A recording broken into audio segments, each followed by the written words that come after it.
Bapak-bapak, ibu-ibu, saudara-saudaraku sekalian, ikhwan fillah, jamaah Masjid Jami Al-Barokah. Sebelum kita lanjutkan, mari kita bersama-sama membaca Asmaul Husna bareng-bareng. Dengan membaca Asmaul Husna mudah-mudahan menjadi wasilah. Segala permohonan kita, doa kita, hajat kita, keinginan kita diperkenankan, diijabahi, dikabulkan oleh Allah Subhanahu wa taala. Ikutin. Bismillahirrahmanirrahim. Ya Allah, Ya Rahman, Ya Rahim, Ya Malik, Ya Quddus, Ya Salam, Ya Mu'min, Ya Muhaimin, Ya Aziz, Ya Jabbar, Ya Mutakabbir, Ya Khaliq, Ya Bari, Ya Musawwir, Ya Ghaffar, Ya Qahhar, Ya Wahhab, Ya Razzaq, Ya Fattah, Ya Alim, Ya Qabid, Ya Basid, Ya Hafiz, Ya Rafi, Ya Mu'iz, Ya Mudhil, Ya Sami', Ya Basir, Ya Hakam, Ya Adl, Ya Latif, Ya Khabir, Ya Halim, Ya Azim, Ya Ghafur, Ya Syakur, Ya Ali, Ya Qadir, Ya Hafidz, Ya Muqit, Ya Hasib, Ya Jalil, Ya Karim, Ya Raqib, Ya Mujib, Ya Wasi', Ya Hakim, Ya Wadud, Ya Majid, Ya Ba'ith, Ya Syahid, Ya Haq, Ya Wakil, Ya Qawi, Ya Matin, Ya Wali, Ya Hamid, Ya Muhsi, Ya Mubdi, Ya Mu'id, Ya Muhyi, Ya Mumit, Ya Hayyu, Ya Qayyum, Ya Wajid, Ya Majid, Ya Wahid, Ya Ahad, Ya Samad, Ya Qadir, Ya Muqtadir, Ya Muqaddim, Ya Muakhir, Ya Awal, Ya Akhir, Ya Zahir, Ya Batin, Ya Wali, Ya Muta'ali, Ya Bar, Ya Tawwab, Ya Muntaqim, Ya Afu, Ya Ra'uf, Ya Malikal Mulki, Ya Dzal Jalali wal Ikram, Ya Muqsit, Ya Jami', Ya Ghani, Ya Mughni, Ya Mani', Ya Dhar, Ya Nafi', Ya Nur, Ya Hadi, Ya Badi', Ya Baqi, Ya Waris, Ya Rashid, Ya Sabur. Alhamdulillah. Alhamdulillahilladzi arsala rasulahu bil huda wa dinil haqq liyudhhirahu 'ala dini kullihi wa kafa billahi syahida. Asyhadu an la ilaha illallah wahdahu la syarikalah wa asyhadu anna Muhammadan abduhu wa rasuluhu la nabiyya ba'dah. Allahumma fashalli wa sallim 'ala sayyidina Muhammad wa 'ala alihi wa sahbihi wa man tabi'ahum bi ihsanin ila yaumil qiyamah. Amma ba'du fa inna kharal hadis kitabullah wa kharal hadi hadi Muhammadin sallallahu alaihi wasallam wa syarrul umur muhdatsatuha wa kullu muhdatsatin bid'ah wa kullu bid'atin dhalalah wa kullu dhalalatin finnar. Bapak-bapak, ibu-ibu, saudara-saudaraku sekalian, ikhwan fillah rahimakumullah. Mudah-mudahan salat jamaah subuh kita, taklim kita mendapatkan ridho Allah Subhanahu wa taala. Dan mudah-mudahan kita semuanya diberi sehat wal afiat, panjang umur dalam taat kepada Allah.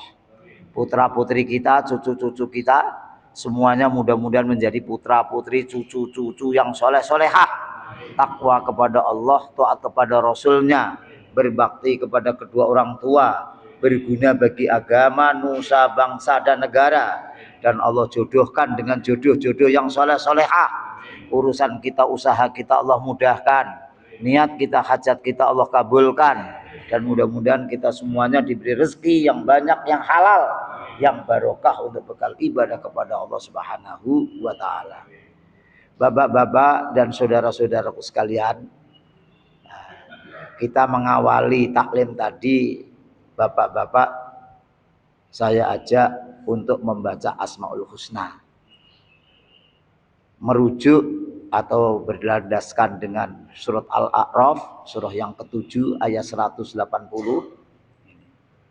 Kita ini disuruh berdoa, mohon dan mohon kepada Allah dengan menyebut nama-namanya. Itu terkandung di dalam surat Al-A'raf ayat 180. Tolong dibuka dulu Ustadz Pak Haji Iqbal, tolong.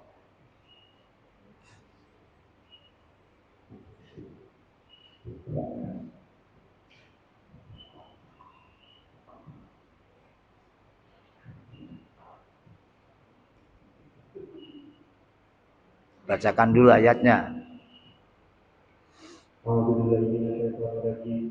Walillahil asmaul husna fad'uhu biha wa dharul ladzina yulhiduna fi asma'ihi sayajzawna ma kanu ya'malun.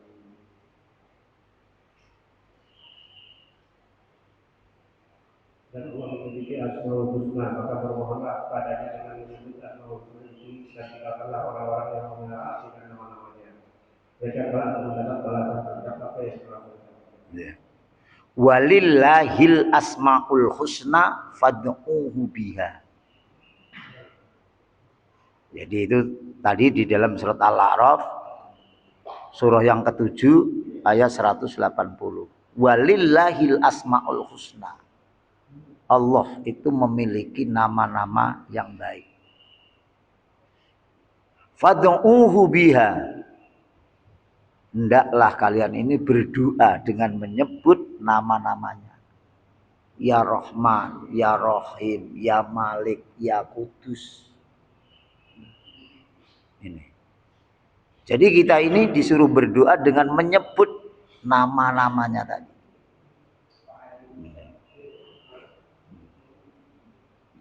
Ini perintah ayat. Jadi alangkah baiknya kalau kita ini termasuk menzikirkan dengan kalimat jadi Asmaul Husna atau Asmaul A'dzam ini tadi. Jadi ini makanya dengan pijakan, dengan merujuk ayat ini, dengan landasan ayat ini tadi, untuk mengawali taklim kita, bapak-bapak saya ajak untuk membaca Asmaul Husna. Itu tadi. Jadi supaya jangan sampai nanti ini apa-apaan ini, mau ngaji aja kok pakai baca-baca begitu loh gitu. Jadi itu jangan sampai kita ini dianggap bahwa kita ngaji tanpa dasar, tanpa dalil. Jadi rujukannya, dalilnya itu tadi. Terus kita lanjutkan, kita sekarang mulai membuka kitab Arba'in Nawawi. Ya Bapak, jadi kitab yang panduannya yang di tangan Bapak-bapak itu, tolong dibuka halaman yang ke-8. Halaman yang ke-8. Itu hadis yang pertama. Arba'in Nawawi. Hadis yang ke-1 ya. Ini. Di situ setiap amal tergantung dari niatnya. Saya baca, ikutin. Bismillahirrahmanirrahim. An amiril mu'minina Abi Hafsin Umar ibni Al-Khattabi radhiyallahu anhu qala sami'tu Rasulullahi sallallahu alaihi wasallama yaqulu innamal a'malu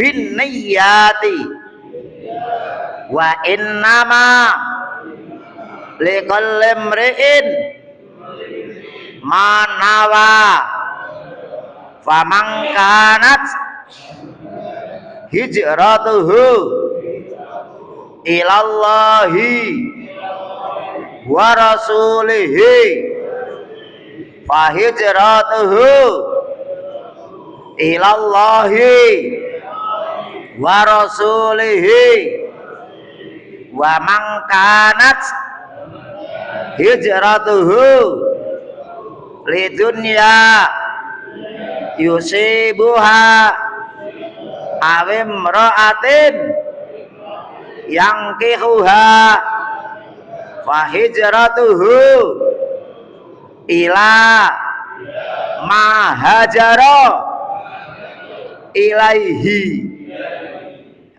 Tolong ini diterjemahkan Pak Haji Rosid ya.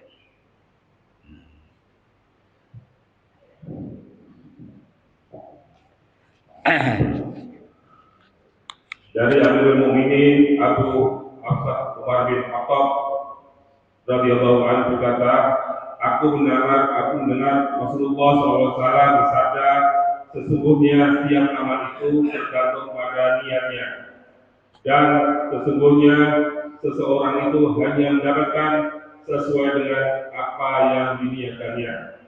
Barang siapa yang hijrah karena Allah dan Rasulnya, maka hijrahnya dinilai karena Allah dan Rasulnya. Dan barang siapa hijrahnya karena harta dunia yang hendak diraihnya atau karena wanita yang hendak dinikahinya, maka hijrahnya itu hanyalah kepada apa yang menjadi tujuan hijrahnya. Diriwayatkan oleh dua imam ahli hadis, Abu Abdullah Muhammad bin Ismail bin Ibrahim bin Al-Mughirah bin Muridah Al-Bukhari dan Abdul Husain Muslim bin Al-Hajjaj bin Muslim Al-Qais Al-Husaini dan Naisaburi dalam kitab Sahih keduanya yang merupakan kitab hadis yang paling sahih. Hadis ini jadi hadis dari Hafsah. Hafsah itu salah satu daripada istri Nabi. Ya, ini ya, tadi Hafsah. Terus Hafsah diterima oleh Umar. Hafsah tentunya dari Nabi. Jadi Nabi, terus ke Hafsah, terus ke Umar, ya gitu. Terus sampai kepada yang namanya bin Harosi, Robi'i, ini sampai Mansur bil Mu'tamar, terus kepada apa tadi Imam Bukhari. Jadi Imam Bukhari itu sanadnya dari situ tadi. termasuk Imam Muslim. Ini ngambilnya apa? Dari Mansur bin Mu'tamar, dari Rabi'i, dari bin Haros, dari dari Abu Mas'ud, dari Hudzaifah, dari Nabi. Itu yang namanya sanad. Nah, jadi Imam Muslim itu dari siapa? Kok dia oh dari ini, dari ini, dari ini, dari ini, dari ini tadi. Imam Bukhari itu dapat hadis itu dari mana? Dari ini, dari ini, dari ini. Enggak putus. Nah, itu makanya itu disebut sanadnya sahih. Sampai kepada Nabi. Nah, kalau kita ya dari guru kita, dari guru kita, dari guru kita, dari guru kita loh gitu. Itu namanya sanad. Gitu. Lah, asbabul wurud daripada hadis ini tadi. Jadi innamal a'malu binniyati. Jadi Nabi bersabda, ini sesungguhnya setiap amal itu tergantung pada niatnya. Ini asbabul wurud, historis daripada hadis ini, sehingga Rasulullah sabdakan. Dulu ada seseorang laki-laki di Mekah. Terus ada juga seorang gadis yang namanya Ummu Qais. Lah laki-laki ini tadi jahiliyah, masih musyrik. Lah Ummu Qais ini telah masuk Islam. Lah sebelum Ummu Qais itu masuk Islam, Ummu Qais tadi telah bersepakat dengan seorang laki-laki tadi untuk nikah. Tetapi Ummu Qais dengan petunjuk Allah Subhanahu wa taala dia masuk Islam. Maka Ummu Qais ini meniatkan jadi menetapkan pokoknya punya semangat untuk hijrah ke Madinah. Nah, si laki-lakinya tadi menemui Ummu Qais ini. Loh, kita kan mau menikah. Nah, kan itu. Si laki-lakinya ini. Terus kalau kamu nanti pergi ke Ke Madinah, terus gimana pernikahan kita? Ini namanya hijrah. Hijrah itu kan pindah. Hijrah itu pindah dari tempat ke tempat lain. Tapi kalau hijrah yang dimaksud ya dalam Islam itu hijrah perpindahan ya dari tempat ke tempat lain untuk menyelamatkan agamanya. Itu hijrah. Jadi kalau hijrah pada zaman Nabi itu bukan semata-mata nyari makan, ya. Tapi mereka hijrah ini jadi dari Mekah pindah ke Madinah semata-mata untuk menyelamatkan agamanya. Supaya mereka itu bisa melaksanakan melaksanakan agamanya itu dengan aman. Karena umat Islam itu waktu itu di Mekah itu minoritas. Mereka tidak bisa bebas melaksanakan agamanya. Jangankan orang umum, orang biasa, Nabi saja dibully, dicaci. Bahkan satu hari pernah Nabi Muhammad SAW sholat, terus ketahuan daripada budaknya Ikrimah. Ikrimah itu anaknya Abu Jahal. Abu Jahal itu aslinya namanya Umar bin Hisam.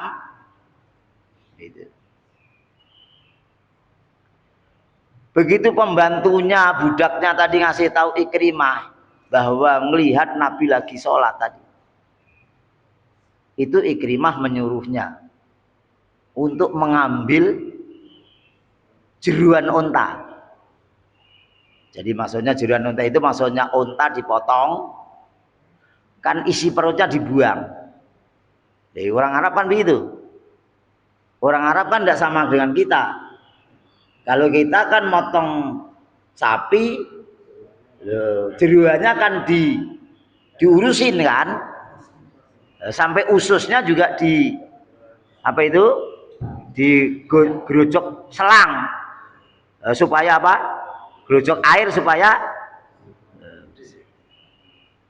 Lah kalau orang Arab enggak, jeruannya dibuang.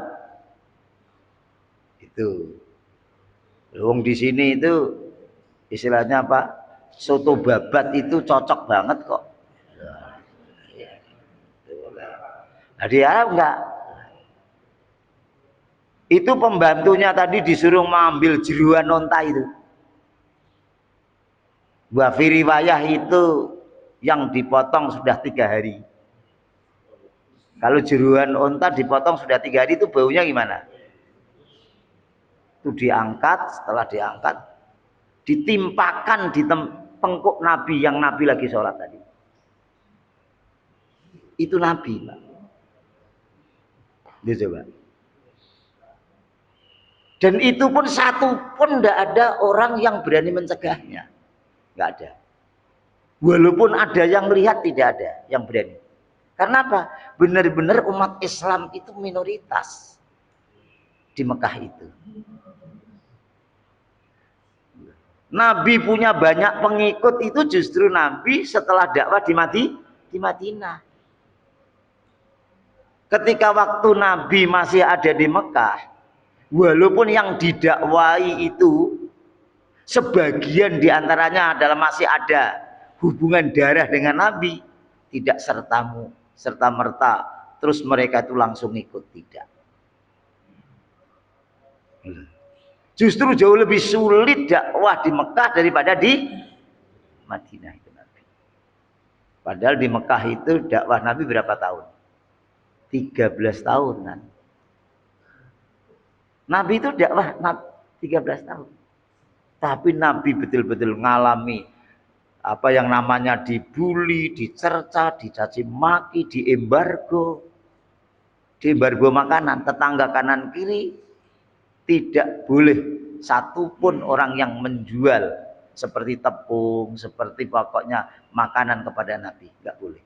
Kalau ketahuan habis mereka. Itu. Nah, kembali lagi kepada asbabul wurud tadi. Lah, Ummu Qais tadi ketika ditanya oleh calon suaminya tadi, kata Ummu Qais, ya kalau kamu ikut hijrah, ya jadi nikah. Kalau kamu nggak ikut hijrah, ya nggak jadi. Nah, itu. Terus akhirnya si laki-laki tadi ikut hijrah. Tetapi kan konsekuensinya kalau dia hijrah berarti masuk Islam. Itu. Akhirnya seorang laki-laki tadi ya ini masuk Islam. Apakah masuk Islamnya itu terpaksa karena si wanita ini tadi atau tidak, itu intinya jelas dia akhirnya masuk Islam. Nah, kejadian seperti ini tadi, sahabat-sahabat tahu, terus sahabat-sahabat tadi ngomong sama Nabi, ya Rasulullah, ada seseorang yang ikut hijrah kemari, tetapi hijrahnya dia itu karena calon wanita yang akan dinikahinya. Itu gimana? Nah, itu. Apakah dia juga dapat pahala dari hijrahnya? Terus Rasulullah SAW bersabda ini, innamal a'malu binniyati. Ini sesungguhnya setiap amal itu tergantung pada niatnya. Tergantung pada niatnya. Jadi tergantung nawaitu kita itu. Ya. Sholat kita ini nawaitunya gimana? Kita sedekah, kita haji, tergantung daripada nawaitu kita. Ketulusan kita, keikhlasan kita, lillahi ta'ala kita. Itu makanya syarat sah diterimanya amal ibadah itu harus terpenuhi 4 syarat itu. Apa 4 syarat yang harus dipenuhi agar ibadah kita ini sah dan diterima oleh Allah Subhanahu wa taala? 1. Syarat sah diterimanya amal ibadah 1 harus didasari dengan iman. Iman harus didasari dengan iman. Kenapa? Karena ibadah tidak didasari dengan iman itu mardud. Itu tertolak. Itu dijelaskan itu di dalam surat Al-Furqan, surat An-Nur. Gitu. Ini. Ya, makanya ini kan ngaji hadis nih. Ini ngaji hadis. Bagaimanapun juga tetap didampingi dengan Quran. Ya, gitu. Jadi ya hadis nanti ke Quran, hadis ke Quran, hadis ke Quran. Loh, gitu rujukannya kan begitu. Jadi nanti lain kali waktu Pak Lutfi, jadi ini hadisnya, Qurannya ada di sebelahnya. Itu. Jadi di Quran. Yang lebih cocok pakai Quran aja. Jangan buka HP, pakai HP Pak Iqbal. Pakai Quran aja. Gitu. Nih. Pakai Quran aja. 1. Gitu. Kalau pakai Quran itu enggak, istilahnya pokoknya enggak tekor setrum. Ya. Gitu. Yang kedua, begitu ya, ini memanfaatkan apa yang ada. Yang ketiga, supaya amal jariyah wakaf Qur'annya saudara-saudara kita manfaat. Loh, ini kan Quran banyak tuh. Loh, ya kan? Loh, daripada gitu. Kan kasihan. Loh, kasihan yang wakaf kan? Ini mohon maaf loh. Jangan tersinggung loh ya. Ini cuman masukan doang gitu. Itu jadi apa? Jadi tadi Rasulullah bersabda, oh begitu. Jadi sesungguhnya setiap amal itu tergantung pada niatnya. Jadi karena syarat sah diterima ya tadi harus didasari dengan iman. Yang kedua apa? Harus didasari dengan ikhlas. Ikhlas. Loh. Jadi syarat sah diterimanya amal ibadah itu harus didasari dengan ikhlas. Itu. Ini. Jadi mukhlisina lahuddin. Begitu. Kullun nasi halka. Jadi an-nasu kulluhum halka. Manusia itu semuanya dalam keadaan rugi. Semua manusia dalam keadaan rugi. An-nasu kulluhum halka. Seluruh manusia dalam keadaan rugi. Illal alimuna. Kecuali orang-orang yang berilmu. Wal alimuna kulluhum halka. Orang-orang yang berilmu pun semuanya dalam keadaan rugi. Illal alimuna wal amilun. Kecuali orang-orang yang alim dan berilmu. Kecuali orang-orang yang alim dan wal alimuna wal amiluna kulluhum halka. Orang yang alim dan berilmu, nah itu, dan ada orang alim dan mengamalkan ilmunya pun juga dalam keadaan rugi. illal alimuna wal amiluna wal mukhlisun, kecuali orang-orang yang alim dan mengamalkan ilmunya, dan mengamalkan ilmunya tadi dengan ikhlas, dengan ikhlas. Kenapa? Melakukan suatu amalan bukan karena ikhlas, maksudnya karena ingin dipuji orang, ingin dilihat orang, ingin disanjung orang, namanya riya, mardud, ditolak. Loh, ditolak. Loh, itu. Jadi ikhlas. Jadi syarat sah diterimanya amal ibadah yang kedua harus ikhlas. Ikhlas. Jadi yang pertama iman, yang kedua ikhlas. Yang kedua ikhlas. Ya Qur'annya kapan-kapan aja. Wong ini waktunya sudah hampir habis.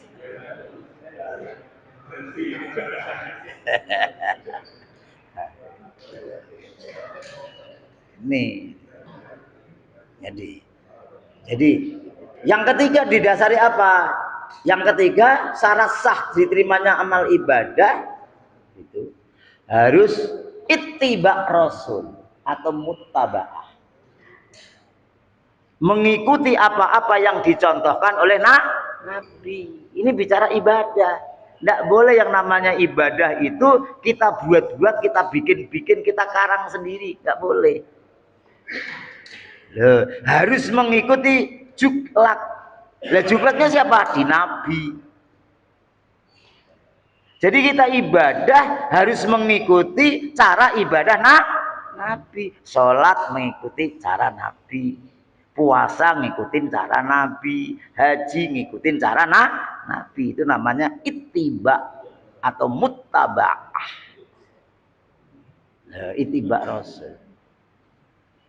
Ya puasa Ramadan yang ngikutin Nabi. Nah, itu. Lah yang keempatnya itu harus didasari dengan ilmu.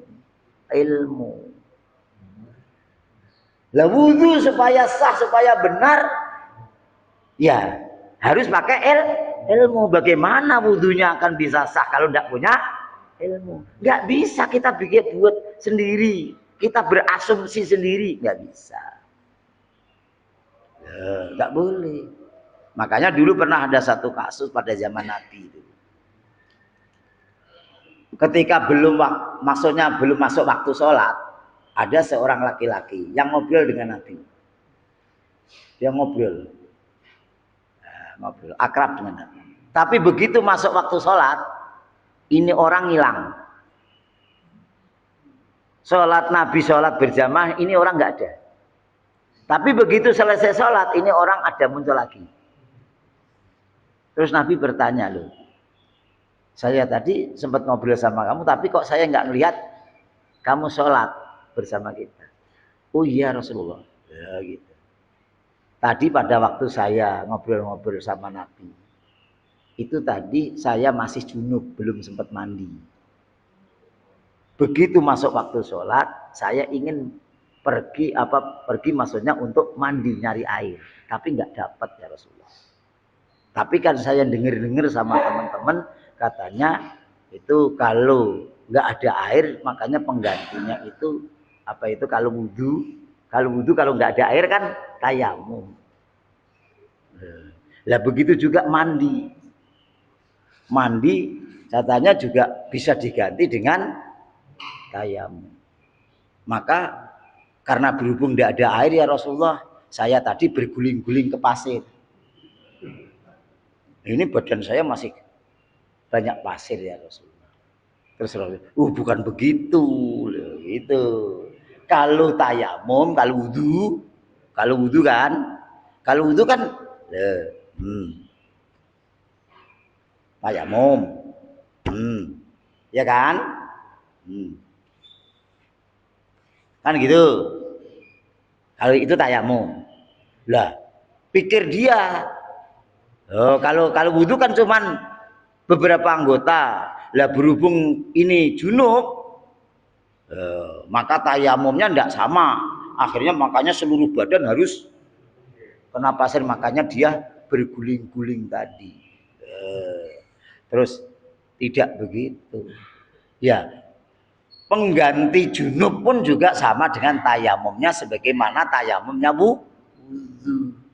Tidak harus kalau wudhu tadi penggantinya tayamum cukup ngusap muka dan kedua tangan. Terus kalau giliran mandi berarti seluruh badan diguyur dengan pasir, enggak begitu. Ya cukup mandi pun juga cukup mengusap muka dan mengusap kedua tangan. Itu namanya ilmu. Itu namanya ilmu. Lah ilmu tentang tayamum, ilmu tentang wudhu, ini perintah Allah, dijelaskan oleh Allah. Lah kita tahu itu ada di dalam Al-Quran dari siapa? Ya dari Nabi, karena Nabi yang terima wahyu itu. Makanya ilmu. Jadi syarat sah diterimanya amal ibadah tadi, yang pertama harus didasari dengan iman, yang kedua harus didasari dengan ikhlas, yang ketiga harus didasari dengan ittiba rasul atau muttaba'ah, artinya mengikuti apa-apa yang dicontohkan oleh Nabi, dan yang keempatnya harus didasari dengan ilmu. Itu lah. Saya teruskan lagi. Wa inna malikul imri'in manawa. Wa inna malikul imri'in manawa. Dan sesungguhnya seseorang itu hanya mendapatkan sesuai dengan apa yang diniatkannya. Faman kanat hijratuhu ilallahi wa rasulihi, barang siapa yang hijrahnya, perpindahannya dari Mekah ke Madinah itu karena Allah dan Rasulnya, maka hijrahnya dinilai karena Allah dan Rasulnya. Kalau hijrahnya karena Allah demi menyelamatkan agamanya tadi, ya dia akan mendapatkan pahala dari Allah Subhanahu wa taala. Gitu. Tapi wa mangkanat itu, wa mangkanat hijratuhu lidunyan yusibuha, dan barang siapa hijrahnya karena harta dunia yang hendak diraihnya, itu dia hijrah ke Madinah karena dia melihat di Madinah itu prospek depan ekonominya maju, lebih pesat daripada Mekah. Terus maka di hari itu dia hijrah dari Mekah ke Madinah, tujuannya supaya nanti bisnisnya mapan. Ya dia ya dapat apa yang diingini itu. Awim ro'atin yang kihuha. Begitu juga yang hijrahnya itu ya karena hendak apa? Karena wanita yang hendak dinikahinya. Ya fa hijratuhu ila ma hajara ilaihi. Ya hanyalah kepada apa yang menjadi tujuan hijrahnya itu. Ya dia hanya dapat wanita yang akan dinikahinya itu. Di sisi Allah Subhanahu wa taala tidak dapat apa-apa. Ya itu pentingnya niat. Pentingnya niat. Niatnya apa? Lillahi ta'ala. Maka orang-orang tua kita, ulama-ulama orang tua kita itu dulu telah ngajarin kita supaya betul-betul menjadi pokok dasar. Contoh umpamanya, loh ini sebagian boleh saja ya. Ini kan bicara soal niat itu. Niat itu kan kerjaan hati. Ini niat itu bicara rukun kolbi. Tetapi menurut Imam Nawawi pengarang kitab ini, niat itu sunnah diikrarkan. Karena untuk mendorong kekuatan niat yang ada di dalam hati. Itu menurut Imam Nawawi. Menurut Imam Nawawi yang pengarang kitab ini, termasuk pengarang kitab Al-Adhkar Nawawi. Kan kitab karangan Imam Nawawi ini banyak. termasuk mensarai kitab Bukhari kan Imam, termasuk kitab fikih namanya Majmu', itu kan juga karangan kitab Imam Nawawi, besar kitabnya, itu berapa puluh jilid itu kitab Majmu' itu. Loh, itu Imam Nawawi.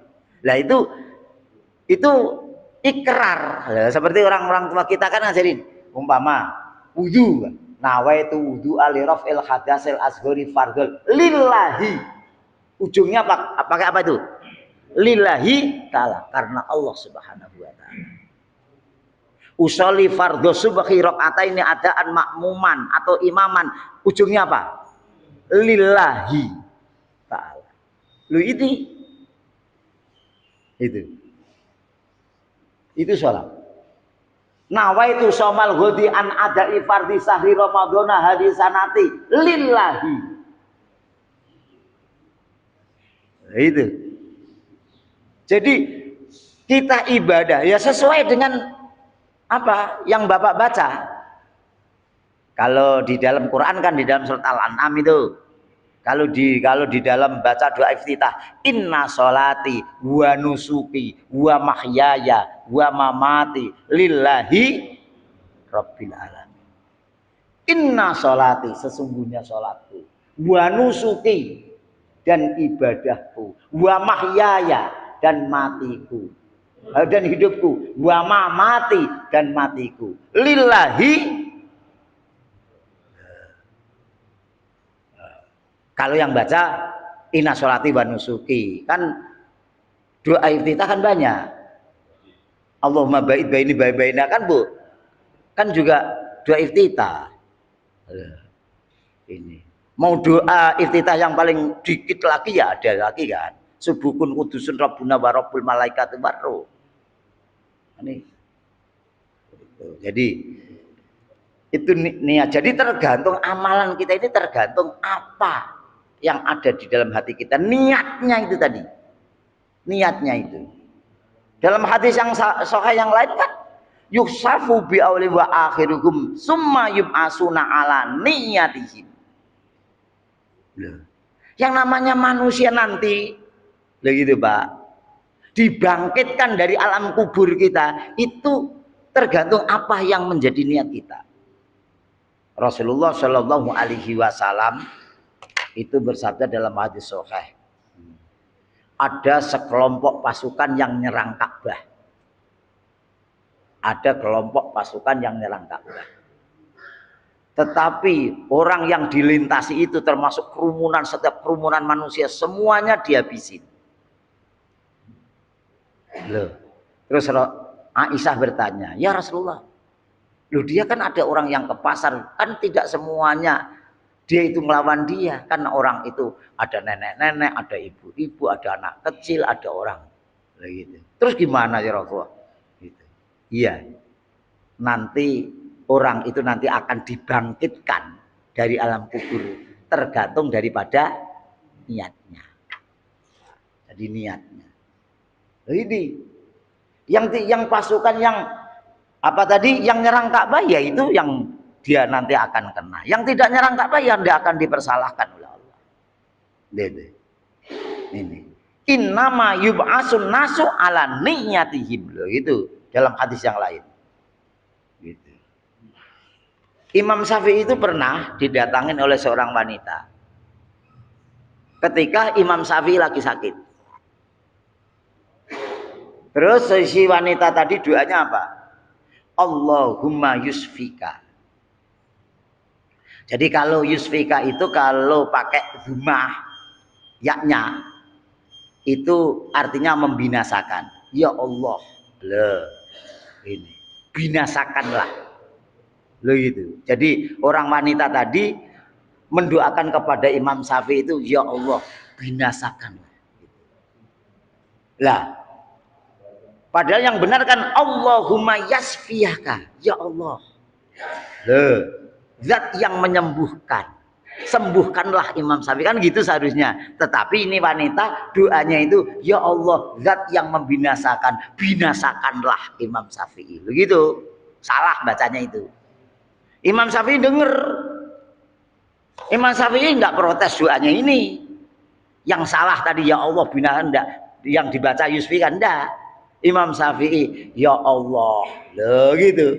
Imam Syafi'i ya Allah, kabulkanlah apa yang diinginkan. Loh, itu yang menjadi doa dia. Loh Imam Syafi'i. Jadi tidak protes doanya. Kenapa? Karena ini tadi orang ini memang nggak paham, ini karena mulutnya yang salah kan, tapi hatinya sebenarnya keinginannya kepingin mendoakan Imam Syafi'i, makanya Imam Syafi'i mengaminkannya, Pak. Ya ini. Maka kadang-kadang itu yang ada di dalam hati itu lebih baik daripada apa yang di mulut. Kadang-kadang kan ada orang latah. Bapak kan pernah dengar satu kisah, ada seseorang yang kehilangan onta. Satu-satunya ini miliknya, harta andalan, harta tulang punggung. Loh, karena apa? Ya istilahnya kalau bahasa kasarnya sekarang, mohon maaf, tukang ojek. Satu-satunya motor ojek itu motornya hilang, gimana kira-kira? Kan sedih banget. Lah ini orang punya onta, ontanya hilang. Dia cari sampai lelah ke hutan-hutan, sampai capek. Saking capeknya lelah dia itu tidur di bawah pohon itu, yang tempatnya nggak karuan, bahkan di situ ada berduri, nyender ke duri itu nggak terasa. Saking lelahnya, Pak. Tiba-tiba ada onta berjalan, berikut bawaannya. Begitu dia bangun, bener nggak? Bener nggak? Sampai mukanya istilahnya gitu. Loh, ini mimpi apa bener gitu? Bener. Begitu ontanya mendekat, saking girangnya ini orang, gitu. Ya Allah, gitu. Aku Tuhanmu, ya Allah, aku terima kasih. Engkau adalah Tuhan, aku Tuhanmu. Engkau apa? Lupa saya kalimatnya itu. Jadi istilahnya intinya kebalik. Kan seharusnya ya Allah terima kasih, engkau Tuhanku, aku hambamu, kan itu ya. Ya Allah, aku Tuhanku, aku Tuhanmu, engkau hambaku, gitu. Loh, kebalik kan? Salah nggak itu? Tetapi ternyata Allah senyum. Loh gitu. Karena apa? Saking apanya? Saking girangnya tadi salah omong. Loh, kenapa? Allah kan tahu apa yang ada di dalam hati dia. Mulutnya nggak dipersalahkan oleh Allah. Jadi kembali lagi tadi, manusia itu tergantung apa yang menjadi niatnya. Barang siapa yang punya niatan yang baik, ya, yang punya niatan yang baik, terus dikerjakannya, maka dia akan mendapatkan pahala 10 kebaikan sampai 700 kali 700 kebaikan, bahkan lebih daripada itu. Loh, makanya dalam hadisnya kan wa in hamma biha bihasanatin. Dan itu barang siapa yang punya keinginan kuat untuk melakukan kebaikan, terus fa'amilaha, terus dikerjakannya, maka Allah tulis itu 10 kebaikan ila sab'i mi'ati dhifin, sampai 700 kali lipat, sampai berkali-kali lipat. Terus barang siapa yang melakukan yang punya niatan untuk melakukan kebaikan tapi nggak jadi, punya niat untuk sholat berjamaah nggak jadi, itu sudah mendapatkan pahala 1 kebaikan. Loh, jadi punya niatan untuk melakukan kebaikan nggak jadi, itu sudah mendapatkan nilai 1. Barang siapa yang melakukan suatu keburukan, punya niatan untuk melakukan keburukan, nggak jadi, karena takut kepada Allah, tetap mendapatkan pahala 1. Loh gitu. Barang siapa yang melakukan perbuatan buruk dan dikerjakan benar, loh, dia tetap dikasih catatan 1 dosa. 1 dosa. Loh, ini Pak. Ini Allah Maha Murah, Pak. Setiap melakukan kebaikan lipatannya berapa tadi? 10. sampai 700 sampai lebih daripada 700 tergantung ya, tergantung daripada apa tadi tingkat amalannya kan. Jadi umpamanya seperti ngaji ini yang ngaji begini nih Pak, ini ada yang pahalanya 100, ada yang pahalanya 700, ada yang pahalanya 500, bahkan ada yang sampai jutaan ngaji begini nih. Ya tergantung keseriusannya. Begitu. Kalau ngaji serius banget, ya pahalanya bisa jutaan. Kalau ngajinya sambil gelir-gelir dikit gitu, ya tetap pahala. Ya insya Allah 100 masih dapat. Begitu.